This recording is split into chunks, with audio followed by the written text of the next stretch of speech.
सांप पकड़ने वाले होते हैं। एक जहरीले सांप को पकड़ लिया। सांप बहुत शक्तिशाली है, बहुत जहर है, बहुत ताकतवर है, लेकिन सपेरे के चंगुल में आ गया। सपेरे ने बीन बजाया और सांप तो बीन के अधीन हो जाता है, धुन के अधीन। तो सपेरे ने सांप को पकड़कर अपने पिटारी में बंद कर लिया। अब बताओ, जब सांप पिटारी में बंद हो गया, शक्तिशाली बहुत है, जहर बहुत है, लेकिन क्या करे, बाहर निकल नहीं सकता। कई दिन बीत गए। भगवान कहते हैं एक दिन सपेरे सांप की नजर पड़ी, एक चूहा उस पिटारी के इर्द गिर्द घूम रहा था। सांप ने विचार किया, अगर पिटारी से निकलना है तो इस चूहे से सहायता लेनी पड़ेगी। सांप स्वयं तो पिटारी से निकल नहीं सकता, सांप बिल नहीं बनाता, सांप जगह नहीं बनाता, सर्प तो दूसरे के घर में ही रहता है। अभिमान है कि मेरे पास बहुत जहर है, बहुत शक्तिशाली हूं, और इस चूहे को जिसको मैं भक्षण करता हूं, जिसको खा लेता हूं, आज मैं इसके सामने कैसे गिड़गिड़ाऊं। लेकिन सर्प ने चूहे को देख करके आवाज लगाया, अरे चूहा भैया जरा इधर आओ। अब आप सोच रहे हो कि ये चूहे बिल्ली कब से बोलने लगे महाराज। मनुष्य को बोलते तो सुना है, लेकिन चूहे बिल्ली तो सुना है। चूहे बिल्ली ही नहीं, पहले के समय में तो वृक्ष भी एक दूसरे से बात करते थे। जितने भी जीव जंतु है ना, हमारी आपकी तरह सब बोलते थे, लेकिन इस कलयुग में मनुष्य इतना ज्यादा बोलने लगा कि ये सब शांत हो गए। सर्प ने आवाज लगाया, चूहा भैया जरा इधर आओ। चूहे ने सुना ये तो सर्प की आवाज है। इधर उधर अपने सर को घुमाया, कहाँ है, क्योंकि चूहा सर्प से डरता है ना, सर्प चूहे को देखते खा जाता है। भगवान कह रहे हैं देवताओं से कि चूहे ने इधर उधर अपने गर्दन को घुमाया, सर्प दिखाई नहीं दिया, फिर से भाग दिया। पूरा सर्प ने आवाज लगाया, चूहा भैया जरा इधर आओ, रुको रुको, मैं पिटारी में बंद हूं। तब चूहा थोड़ा सा स्वस्थ हुआ कि अब जब पिटारी में बंद है तब मुझे खतरा नहीं है। बोलो क्या बात है। सर्प ने कहा, देखिए जब किसी से अपना काम बनाना होता है ना, तो व्यक्ति को बड़े सौम्य भाव से, बड़े विनम्रता पूर्वक से अपने मालिक से कैसे बात करना चाहिए, विनम्र होकर। और कहीं अपना काम और किसी के द्वारा किसी अधिकारी के पास जाकर के अपना काम करवाना है, तो क्या आप अकड़ के बात कर सकते हैं? नहीं कर सकते।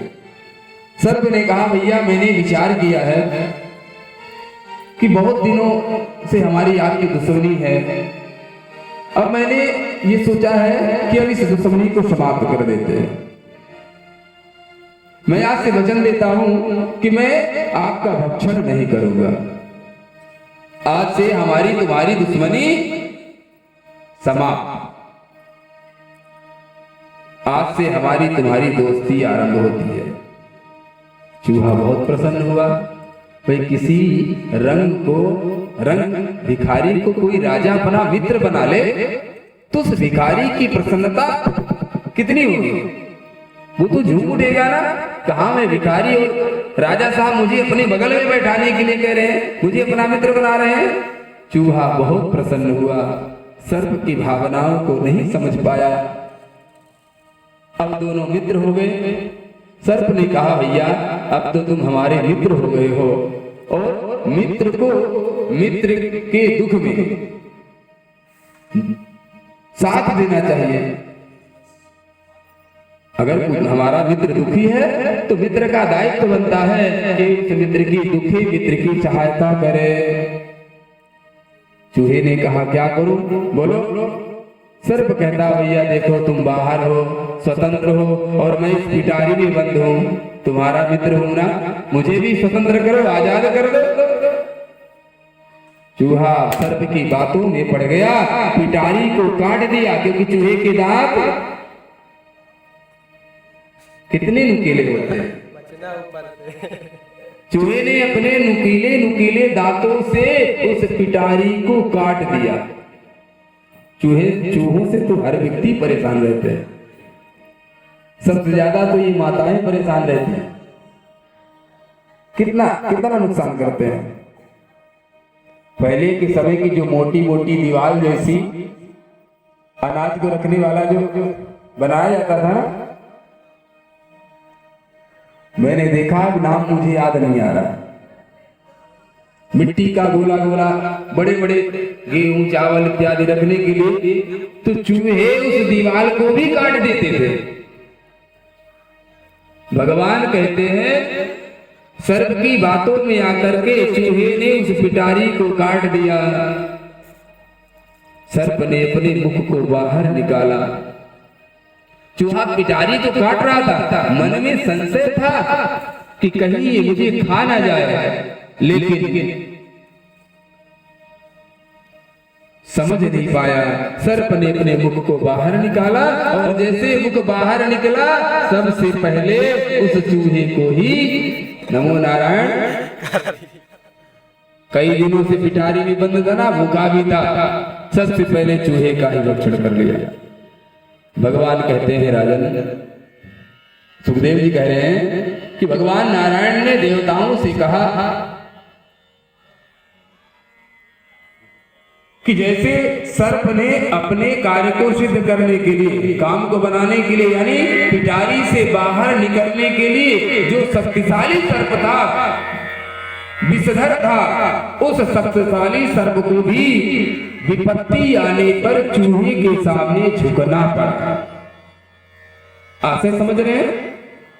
यानी अगर समय विपरीत हो, उंगली पत्थर के नीचे दबी हो, तो बहुत बड़े शक्तिशाली हो, लेकिन सर को झुका करके ही आपको उंगली बाहर करनी पड़ेगी। भाई कमर झुकाओगे, सर झुकाओगे, पत्थर हटाओगे, तभी तो उंगली बाहर निकलेगी। देवताओं ने कहा सरकार बात समझ में आ गई। असुर और देवता मिलकर के समुद्र मंथन करते हैं। भगवान ने उपाय बताया, मंदराचल पर्वत को मथानी बनाई गई, बासुकी नाग के पास गए, बासुकी नाग को रस्सी बनाते हैं और मंथन आरंभ करते हैं। जैसे मंथन आरंभ किए तो मंदराचल पर्वत समुद्र में धंसने लगा।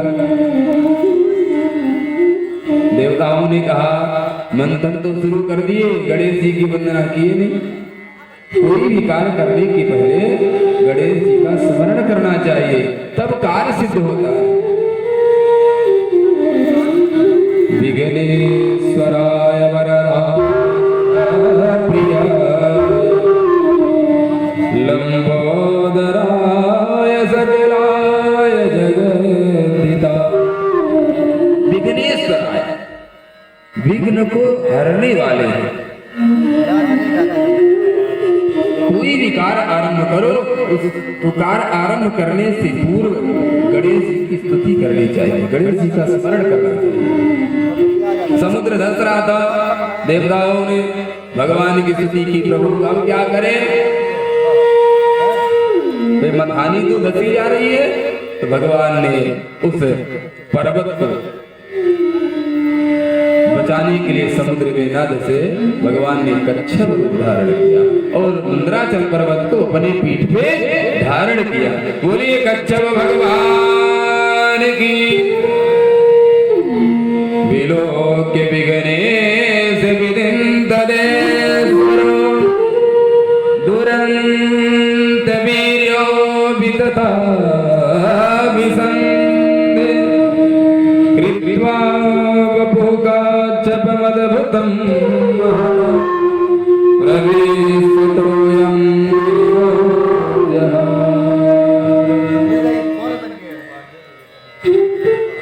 कच्छप रूप धारण करके भगवान ने मंदराचल पर्वत को पीठ में धारण किया, पुनः मंथन किया गया।